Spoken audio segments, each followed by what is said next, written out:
This is the inside of the Benimar Mileo 202. If I firstly move to the main control panel, I can turn the 12 volts on by firstly pressing this button here, followed by this one here. As you can see, by doing this, all of the lights have come on, and all of these lights can be individually turned on and off on their own switches. Next we have water pump on and off. We need the water pump on so we can get water out of the taps, flush the toilet and fill the boiler if it has been drained down.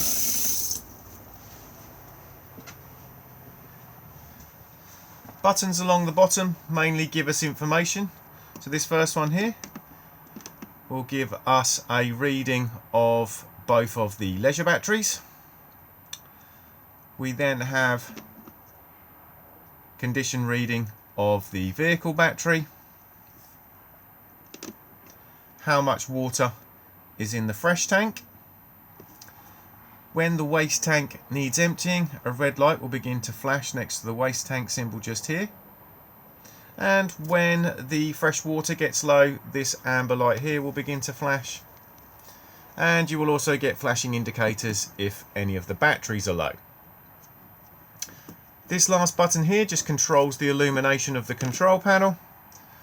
So you can brighten it up, dim it down.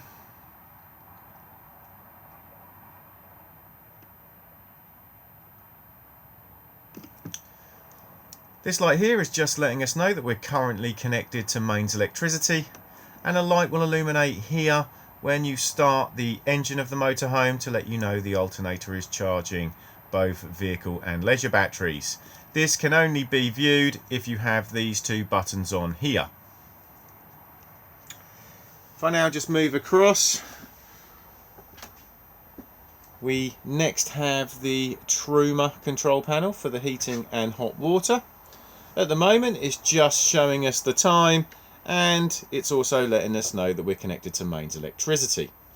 If I now press the button just here, it will take us to its menu, and as you can see we have lots of icons, and as I begin to rotate this button they will start to flash. So if we start with the first icon just here, this one is for your heating. So if I now click on it, heating is off, and all I now need to do is just rotate the button and pick whatever temperature I would like it to be inside the motorhome, and it will go right the way up to 30 degrees. So once decided, just push the button to store it in, and you'll now see a little flame has appeared above. That little flame there just represents the heating system, and it's just letting you know you've set a parameter. Whenever the heating is in operation, the flame will begin to flash, and it will continue to flash until it's achieved the temperature you have asked. If I now press the button again and rotate to the next icon, this one here is for your hot water, and again if I now click on it, hot water is off. If I now rotate, we can heat hot water to roughly about 40 degrees. If I rotate again, roughly about 60 degrees. And if I rotate again, we can also perform a boost on the boiler. The boost was mainly designed for if there's going to be more than one of you having showers in quick succession of each other, or if you just want hot water very quickly. If you do perform the boost and the heating's running, the heating will turn off as it needs to use the extra power. And again, the icon will always continue to flash until it's achieved the temperature you have asked. Next we have power source. So at the moment, to do both heating and hot water, I am using, indicated by the two lightning strikes just up there, mains electricity using 2 kilowatts. If I rotate, I can lower the power consumption to 1 kilowatt. Very handy if we're on a low amp site to try and avoid tripping. If we have both power sources available, we can run in dual fuel, so on a mixture of gas and mains at 2 kilowatts, or a mixture of gas and mains at 1. These particular settings are very handy, especially in the winter months if you want to get up to temperature nice and quickly, and it will only consume gas as it's required. And then lastly, if we have no main supply, we can solely run on the gas. After power source selection, we then have the circulation fan for the heating system, so we can run the fan in eco or high. And if I now go and turn off both heating and hot water and now return to it, I can also use it to vent the motorhome, and it has a fan speed of 1 to 10.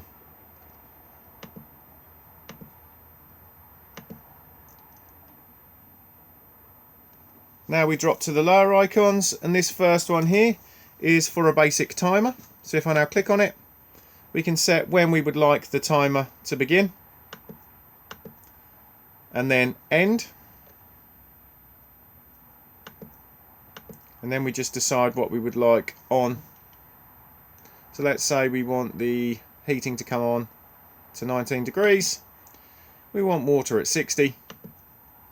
We want to be using dual fuel. And we'll leave the circulation fan in eco mode. Now timer on or off. And if I now turn the timer on, you'll see the timer icon comes up in the corner there, and whenever it's in operation it will flash. And as you can see, because I've now set it between the time periods that we are at the moment, the timer is now active. If I now go back to it, I can now turn the timer back off again, and when I go back to it I can then alter it again. Next we have clock set,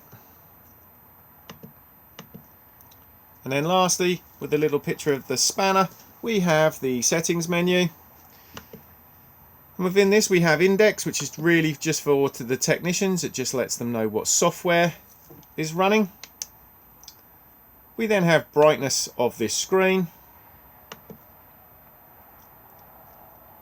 language, full factory reset, offset for the thermostat. If you don't think it's quite correct, you can just slightly adjust it. The thermostat itself just sits here.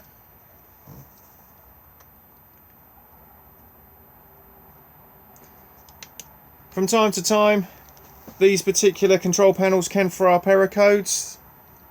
They will usually be something relatively basic. And when an error code appears, you'll get a warning triangle just at the bottom here, and then you'll get a series of numbers and letters, and then if you look in the manual or you Google it, it will then tell you what the problem is.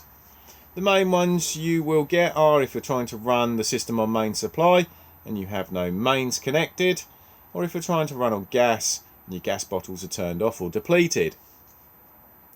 If it's something relatively easy like this, once you've rectified the problem, the error codes will usually just automatically disappear. If that's not the case, just return using the button to the warning triangle and double click on it, and it will then usually say no error and then disappear. If that still doesn't work, if you still have anything running along the top, just turn them off, because it can reassess a lot faster when it's not trying to do lots of things at once. If you still have no joy with that, I always then suggest the good old-fashioned turn it off and turn it back on again. And the way we do this is just by holding the button in until it says off. If when you turn it back on you still have an error code, I always suggest just doing the factory reset, because sometimes that is all that is required. Switch just here just controls the low-level blue LEDs. And then we can view what the solar panel is doing just here. By pressing the select, it just switches you between, so you can see what the condition of the batteries are. You can go through its history of what it's been up to, etc. You can change stuff, but really it will just smart charge as it's required. And the actual regulator itself is just located in the wardrobe just here. Sitting beside it, this white box is just the digital amplifier for the TV area on the roof. You don't need to do anything with it, just make sure that the blue light is on, or otherwise you will not be able to tune anything in. And then we have the Avtex TV just here, all plugged in just at the top, and as you can see it is a 12-volt telly. It does have a DVD player and USB connectivity as well. On and off in the normal fashion. as you change locations, obviously the TV will need to be retuned in.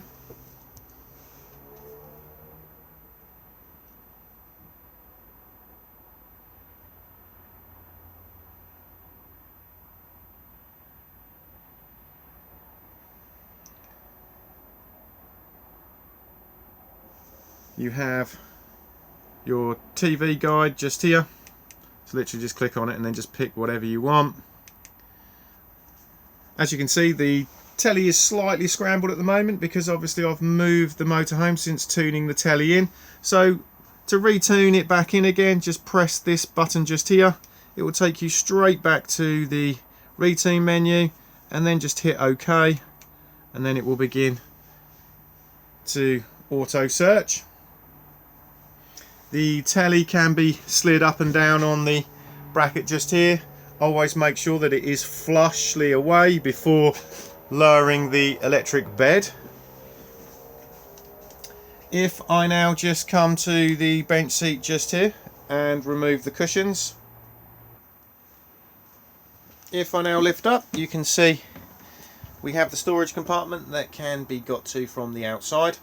So in the black box here we have the jack and wheel brace kit. We can then see the corner city winding handle and the winter covers for the fridge vents. If I now lift up this side, we then have the battery charger just here.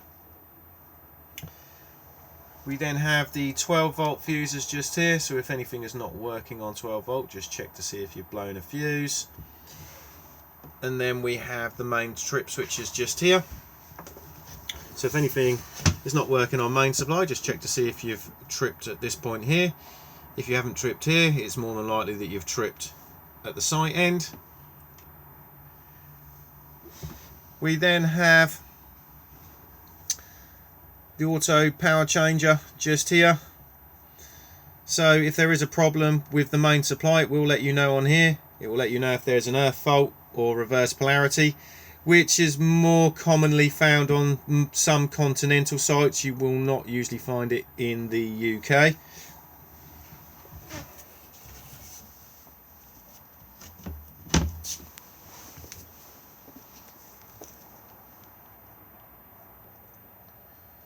If I now move across to the other side, and again we now just remove the cushions,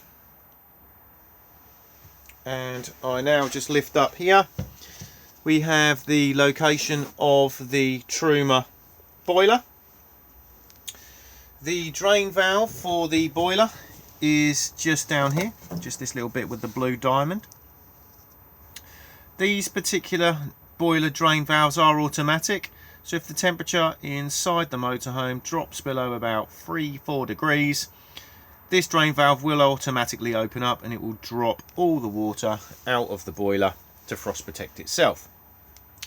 If you are going to manually drain the boiler down, firstly, just make sure that the water pump has been turned off. And then come to the blue diamond, and then all you need to do is twist it,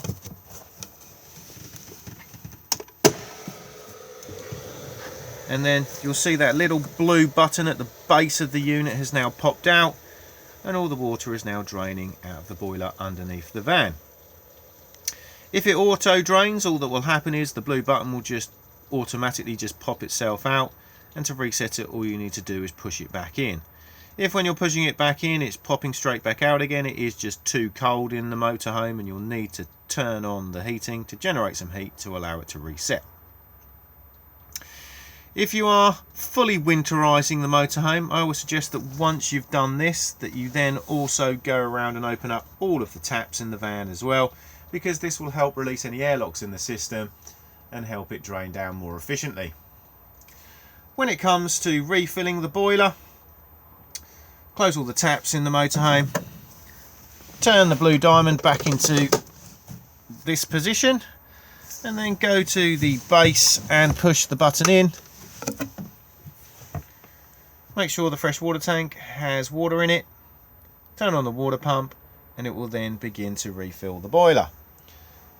Allow the pump to run for a few minutes and then begin opening the taps. They'll cough and splutter as they force the air out.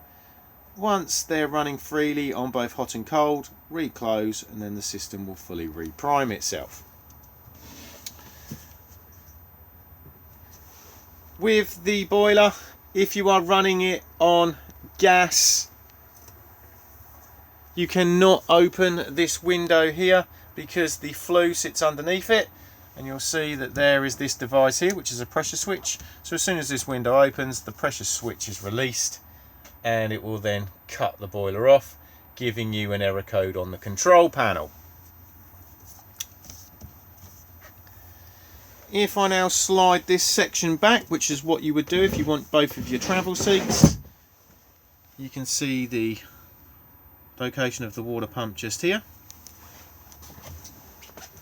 And when having both travel seats, this cushion here can be removed for a more comfortable cushion for travelling on.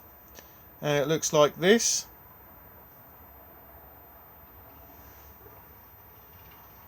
And if I now remove all of the cushions and now slide this section back again, we can then remove this part here, and you can see the top of the freshwater tank here. This black cap here can be unscrewed if you want to give the freshwater tank a good clean.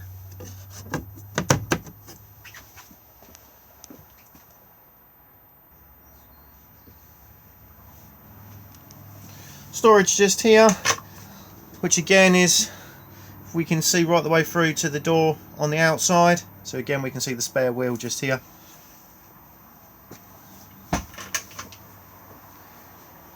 Hob just here. So we've got the electric hot plate, which will work when the motorhome is connected to main supply, and it operates just here. We then have the two gas rings, and that's just a matter of pushing in, twisting and pushing the igniter.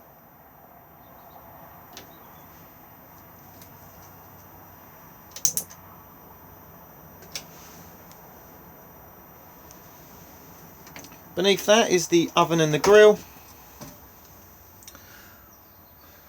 So if I now push in to the left, we can fire up the oven. And if I now go back to off and push in to the right, I can then fire up the grill.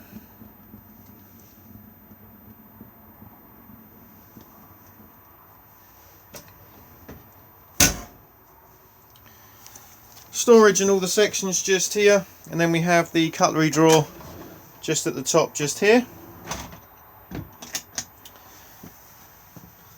We can control the air circulation on the heating on this little lever just here, so we can control where the air is coming out of all of the air ducts. In this storage locker just here, we have the gas isolation taps. They are all in the on position, and quite frankly they can stay like that. I always say if you do smell gas inside the motorhome, go to the source and turn off the gas bottle.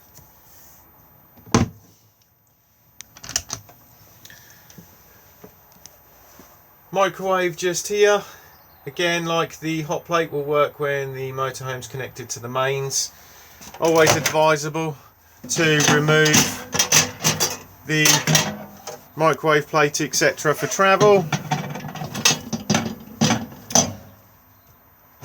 And then we have power setting at the top, and then timer at the bottom. Beneath that is the Thetford fridge freezer.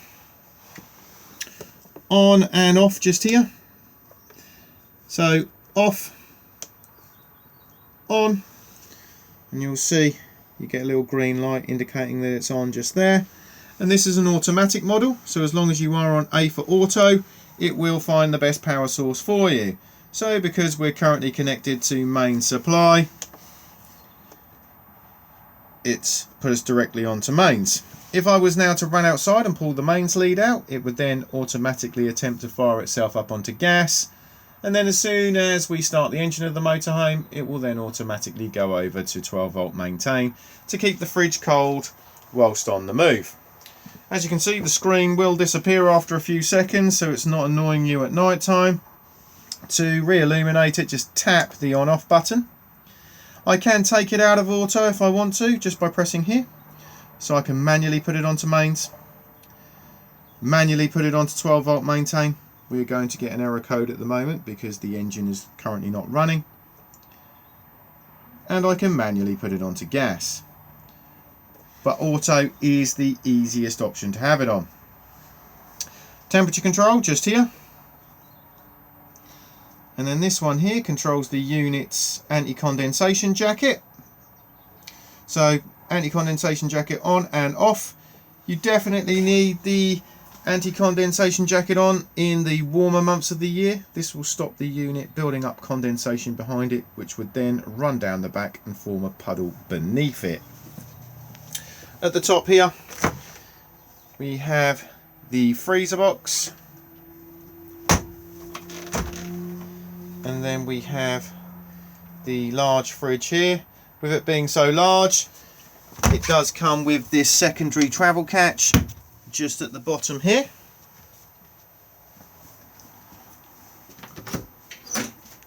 Washroom just here, so we've got the shower cubicle. Do make sure that the shower screen is secure for travel. We then have the basin just here.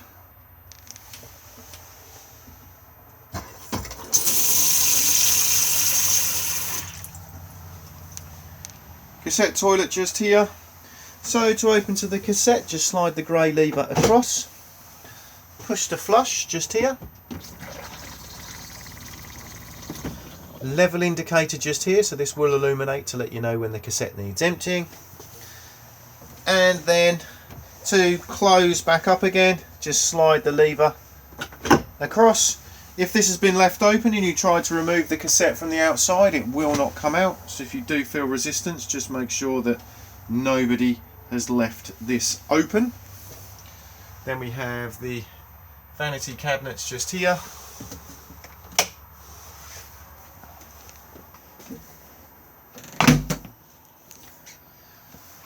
So we have the electric drop down bed just here, and then beneath that we can make another double.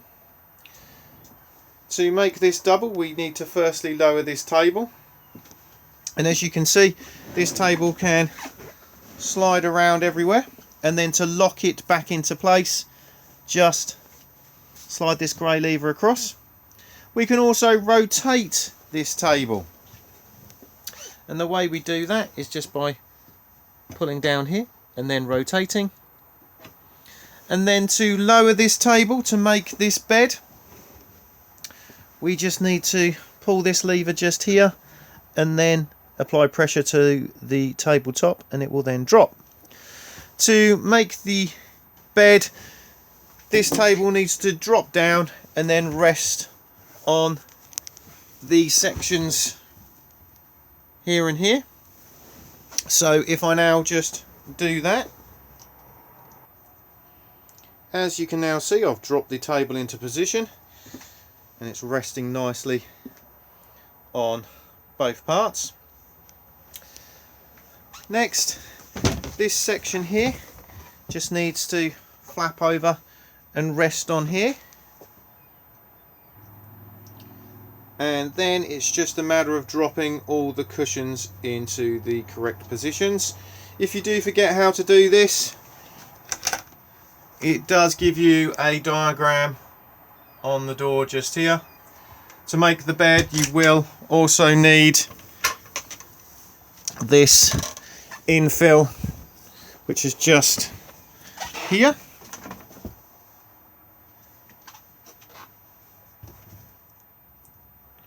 As you can see, the majority of the cushions actually stay where they would usually be.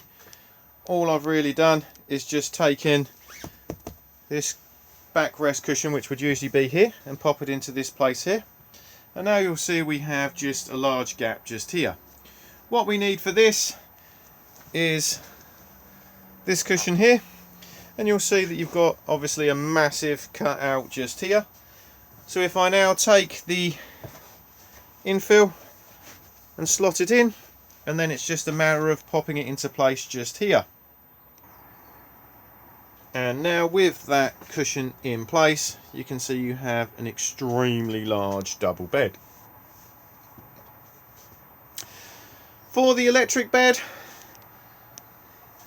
firstly make sure that the clip has been undone just here. As you can see, it's no different than a seat belt. Then turn the key on. And then once you've done this, wait until all of the lights have stopped flashing. And then it's just a matter of pushing the button just here. And then the bed will then drop. And it will firstly drop to the height that requires the ladder. If you are having it at this height, you'll see that you do have netting that can then clip up to the ceiling itself. Light just here, on and off just on the end.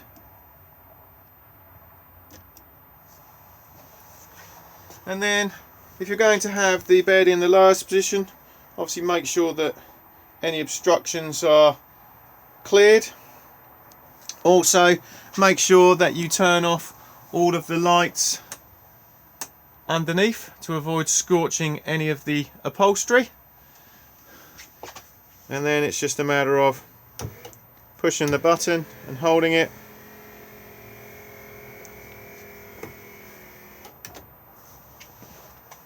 And then it will drop to the lower position.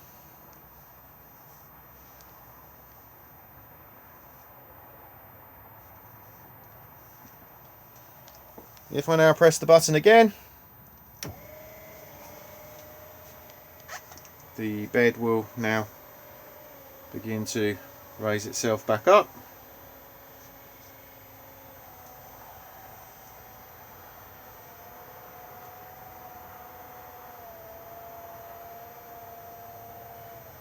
And then stop at this point here. And then for the rest of the raise, you will just need to hold the button in just here. And then once it's reached its height, it will automatically stop. Re-plug in and make sure that you've isolated it.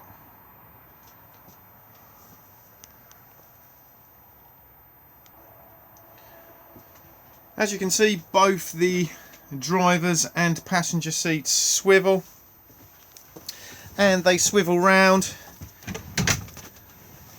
on the lever just here. You can then obviously slide it backwards and forwards on the bar underneath, and they are both height adjustable on the two levers just here. Most of the light switches are fairly obvious in this model, but the two lights just here can be more tricky to find. Literally the switches for this one is just here, and obviously in the same sort of place over this side.